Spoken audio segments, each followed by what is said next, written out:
భారతదేశం నిదానంగా చేసుకెళ్తున్నటువంటి వ్యవహారం ఏంటి అంటే, ఎవరిని ఎక్కడ, ఎప్పుడు, ఎలా ఉంచాలి, ఏం చెయ్యాలి అన్నటువంటిది. అమెరికాతో డా ఏది చైనా వాడికి మళ్ళీ బహిరంగంగా బెదిరింపులు చెప్పదు. లేకపోతే గనక ఉత్తర కొరియా వాడికి మళ్ళీ మాట్లాడదు. నీట్‌గా పని చేసుకెళ్తది. సచ్చినట్టు అమెరికా దిగొచ్చింది. ఇప్పుడు స్వేచ్ఛా వాణిజ్య ఒప్పందం చేసుకుంది.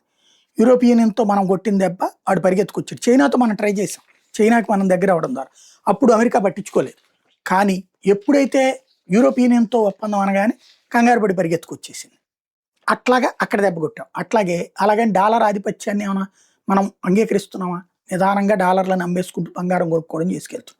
ఇదే కాకుండా యూపీఐ ట్రాన్సాక్షన్స్ ఇప్పుడు వివిధ దేశాలకు ఎక్స్పాండింగ్ చేసుకెళ్తున్నాం. యూపీఐ ట్రాన్సాక్షన్ ఎప్పుడైతే వస్తుందో ఫిజికల్ డాలర్ పక్కకెళ్ళిపోతుంది. ఫిజికల్ డాలర్ పక్కకెళ్ళిపోతే ఆటోమేటిక్‌గా మనం డాలర్‌లెస్ ఎకానమీ వైపుకి తీసుకెళ్తున్నాం నిదానంగా. తాజాగా మలేషియాలో కూడా యూపీఐ సర్వీసెస్‌ని త్వరలో అట్లాగే బ్రిక్స్ దేశాలన్నిట్లో పెట్టడానికి రంగం సిద్ధమైపోతుంది.